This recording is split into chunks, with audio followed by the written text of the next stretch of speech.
Olá, mais uma vez estamos aqui com o projeto de leitura do livro do C.S. Lewis, Cristianismo e Puro e Simples.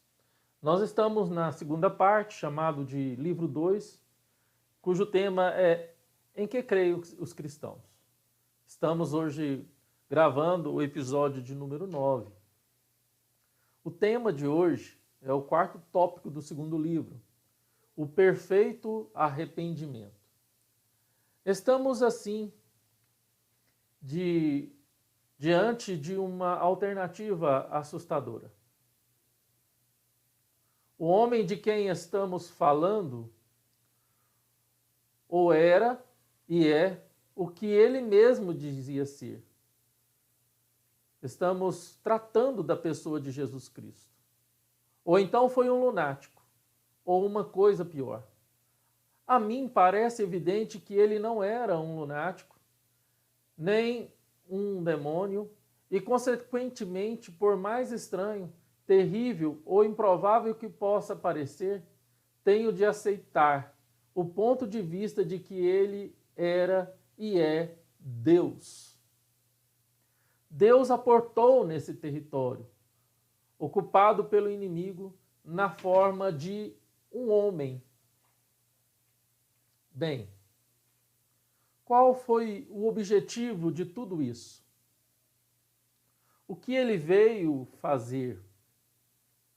Ensinar, é claro, mas vendo o Novo Testamento ou qualquer outro texto cristão, verificamos que falam constantemente de algo diferente, de sua morte e ressurreição. É óbvio que os cristãos acham que o ponto principal da história está aí. Pensam que a causa principal de Jesus Cristo ter vindo à Terra foi para sofrer e ser morto. Já parou para pensar em tudo isso? Já estamos no 9º episódio. Qual é a percepção que você já está tendo em relação a essa leitura? Antes de me tornar um crente em Cristo, eu tinha a impressão de que a primeira coisa que o cristão tinha de crer era uma determinada teoria que explicasse esta morte. De acordo com essa teoria, Deus queria punir os homens por se terem desertado e passado para o lado do grande rebelde. Mas Cristo ofereceu-se voluntariamente para ser punido em lugar deles, e assim Deus nos poupou. Admito agora que mesmo esta teoria não me parece assim descabida e tola como a considerava antes. Mas não é este o ponto que quero ressaltar. O que vim a compreender mais tarde é que o cristianismo autêntico não é essa teoria nem uma outra qualquer. A crença básica cristã é a de que a morte de Cristo, de algum modo, nos reconciliou com Deus e nos abriu uma nova perspectiva. As teorias de como isso se deu são um outro assunto. Muitas e diferentes teorias têm sido defendidas sobre esse ponto. Mas o que é aceito por todos os cristãos, indistintamente, é que essa reconciliação realmente se deu. Direi com o que isso se parece. Todas as pessoas sensatas concordam que se estamos cansados e com fome, uma refeição nos fará bem. Mas a teoria moderna sobre alimentação, tudo isso que envolve vitaminas e proteínas, isso é uma outra coisa. Todo mundo sempre se alimentou, passando a se sentir melhor depois de comer, antes de ouvir falar da teoria das vitaminas. Se algum dia esta teoria for abandonada, todo mundo continuará a se alimentar do mesmo modo. As teorias sobre a morte de Cristo não são o cristianismo, são explicações de como a reconciliação é feita. A importância dessas teorias seria um tema bastante controvertido entre os cristãos. Mesmo a minha própria igreja da Inglaterra não estipula nenhuma delas como a verdadeira. A igreja de Roma vai um pouco mais longe, mas penso que todos os cristãos concordam que a coisa em si mesma é infinitamente mais importante do que as explicações a respeito dela que os teólogos possam dar. Acho que possivelmente eles concordariam que nenhuma explicação jamais será bem adequada à realidade. Mas, como disse no prefácio deste livro, sou apenas um leigo e neste ponto estamos entrando em área mais complexa. Então, somente posso falar e espero que valha a pena sobre como pessoalmente encaro o assunto. Segundo o meu ponto de vista, não são as teorias o que devemos aceitar. O leitor possivelmente já leu algum texto de física. O que o cientista faz para explicar o átomo, ou algo semelhante, é descrever de forma a fazermos uma imagem em nossa mente sobre como a coisa é. Mas ele nos adverte que essa representação não é o que os cientistas creem. Eles acreditam numa fórmula matemática. As representações são apenas para nos ajudar a compreendermos a fórmula. Não são tão realmente verdadeiras, no mesmo sentido que a fórmula o é.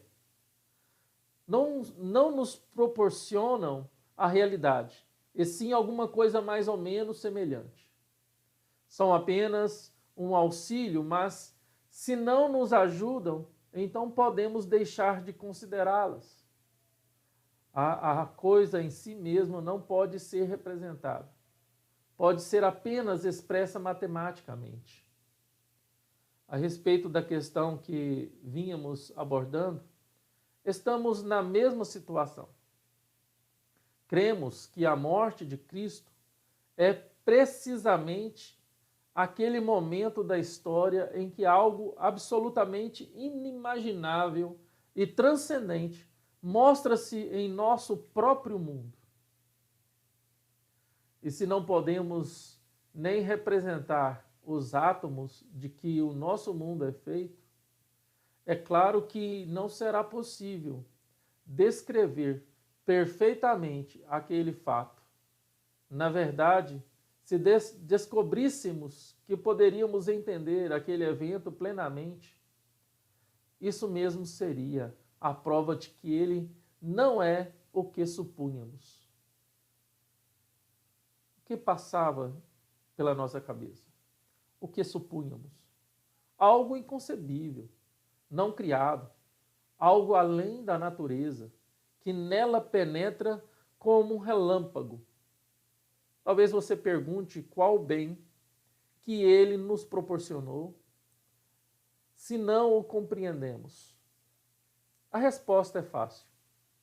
Uma pessoa pode se alimentar sem saber exatamente como é que o alimento o nutre.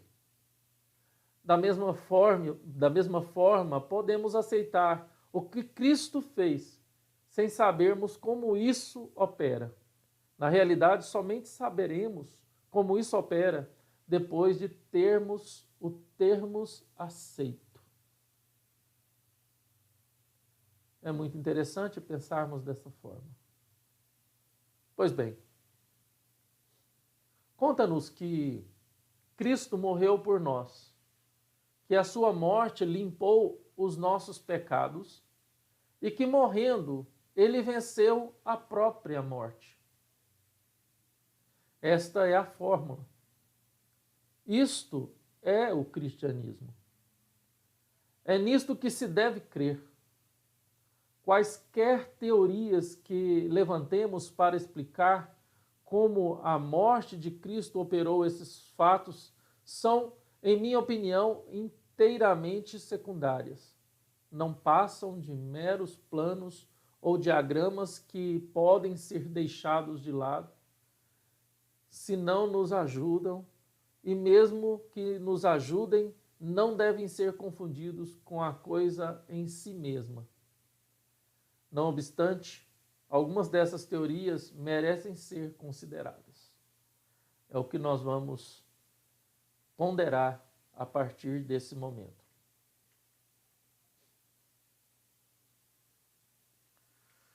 Pois bem, a teoria mais bem difundida é a que já mencionei, segundo a qual fomos poupados por Cristo, porque Cristo se ofereceu voluntariamente para sofrer um castigo em nosso lugar. Aparentemente, ela parece ser uma teoria bem tola. Se Deus tinha condições de nos poupar, por que não o fez? E por que punir uma pessoa inocente em nosso lugar? Não posso ver absolutamente a razão se estamos pensando no sentido policial. Por outro lado, se considerarmos o caso de uma dívida, podemos entender que alguém que possua alguns bens possa pagar pelo devedor sem condições de saldá-la.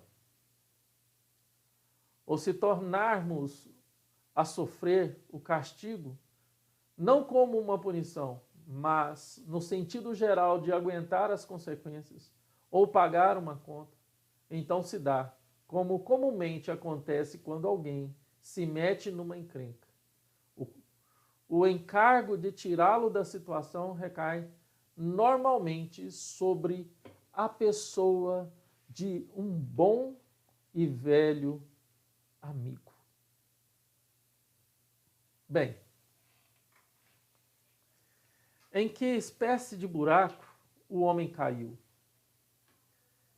Ele tentou viver por conta própria, agir como se pertencesse a si mesmo. Em outras palavras, o homem decaído não é simplesmente uma criatura imperfeita que precisa se aperfeiçoar. Antes, é um rebelde que tem de render-se, depondo as armas, rendendo, dizendo que sentimos muito, compreendendo que estivemos no mau caminho e preparando para recomeçar a vida do marco zero. Esse é o único modo de sairmos do buraco. Este processo de entrega, este movimento para trás a toda velocidade, isso é o que os cristãos chamam de arrependimento. Ora, arrepender-se não é uma brincadeira absolutamente. É muito mais penoso do que humildemente desculpar-se muito. Arrepender-se significa deixarmos toda a presunção e vontade própria que temos exercitado por muitos anos. Arrepender-se significa matarmos uma parte de nós mesmos, sofrermos uma espécie de morte. De fato, para arrepender-se é preciso ser bom. E aqui está a dificuldade. Só uma pessoa má precisa arrepender-se. Só uma pessoa boa pode fazê-lo perfeitamente. Quanto pior formos, mais precisamos nos arrepender e menos somos capazes de fazê-lo. A única pessoa que poderia arrepender-se perfeitamente seria uma pessoa perfeita, e ela não precisaria se arrepender. Pois bem, veja, esse arrependimento, essa submissão voluntária à humilhação e a uma espécie de morte, não é algo que Deus nos pede para fazermos antes de nos aceitar. algo de que os poderia dispensar se assim o quisesse. É simplesmente uma descrição do que seja a volta para Deus. Se pedirmos a Deus que nos converta sem arrependimento, na realidade estaremos pedindo a Deus que nos converta sem nos convertermos. Isso não pode acontecer. Muito bem, temos então que passar pela conversão. Mas o mal que há em nós, que nos faz precisar dela, esse mesmo mal nos incapacita de realizá-la. Será que podemos passar pela conversão com o auxílio de Deus? Quer dizer, que Deus coloca em nós um pouco de si, por assim dizer. Ele nos empresta um pouco de sua capacidade de raciocínio e é assim que conseguimos pensar. Ele põe em nós um pouco de seu amor e seguramos sua mão enquanto ela forma as letras. Isto é, ela traça as letras porque nós estamos traçando. Nós amamos e raciocinamos porque Deus ama e raciocina, segurando a nossa mão enquanto o fazemos. Se não tivéssemos caído, tudo isso seria fácil. Mas, infelizmente, agora precisamos da ajuda de Deus para fazer algo que Deus, em sua própria natureza, nunca o faz. Voltar atrás, sofrer, submeter-se, morrer. Nada neste processo corresponde à natureza de Deus.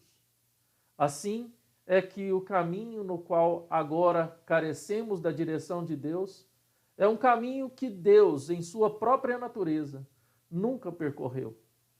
Deus só nos pode compartilhar o que Ele tem, e isso, em sua própria natureza, Ele não tem.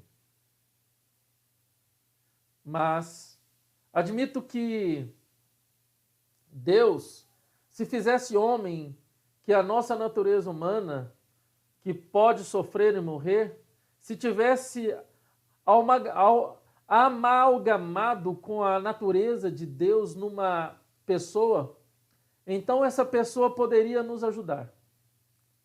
Ele poderia submeter à sua vontade, sofrer e morrer, porque seria um homem.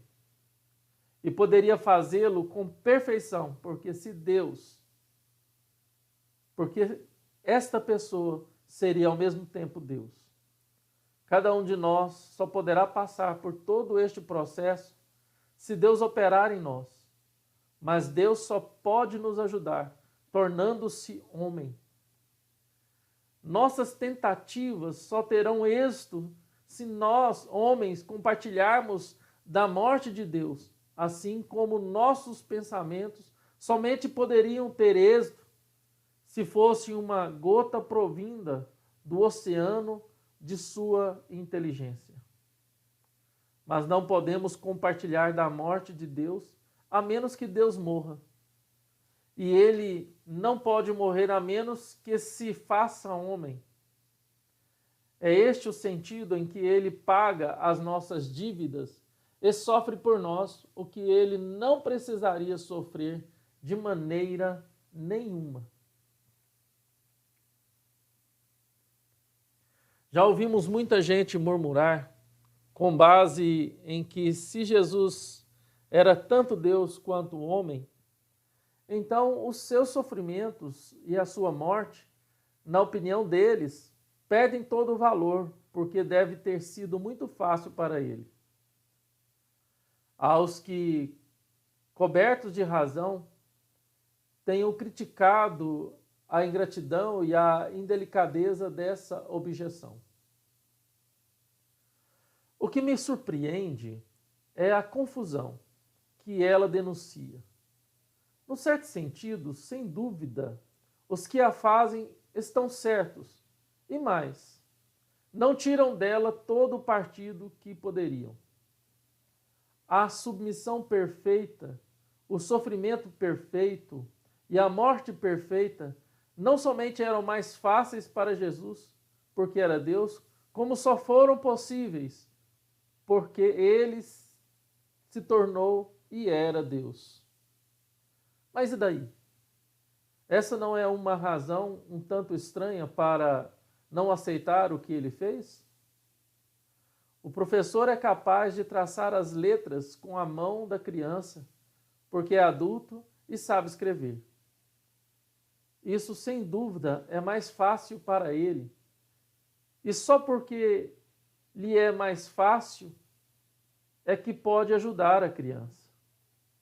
Se esta o recusasse porque é fácil para os adultos e esperasse aprender a escrever com outra criança, que também não soubesse escrever, não tendo então nenhuma vantagem injusta. Não progrediria muito depressa. Se estou me afogando num dia, alguém que esteja na margem pode me estender a mão e salvar a minha vida. Ou será o caso de eu lhe gritar, naquele instante de agonia: não, isso não é justo, você tem a vantagem, você está com os pés na margem. Tal vantagem chame-a de injusta se quiser. É a única razão pela qual ele pode nos ajudar, onde podemos buscar auxílio e não ser em algo mais forte do que nós. Precisamos buscar auxílio em algo mais forte do que nós. Onde nós podemos buscar auxílio a não ser em algo mais forte do que nós? É assim que vejo o que os cristãos chamam de expiação. Mas lembre-se, isso é apenas uma descrição. Não a confundamos com a coisa em si mesma. Se isso não nos auxilia, deixemos isso de lado. Portanto, meus irmãos, amigos, nós terminamos de ler mais um trecho do livro Cristianismo Puro e Simples, do C.S. Lewis. Obrigado e até o próximo episódio, e que Deus nos abençoe.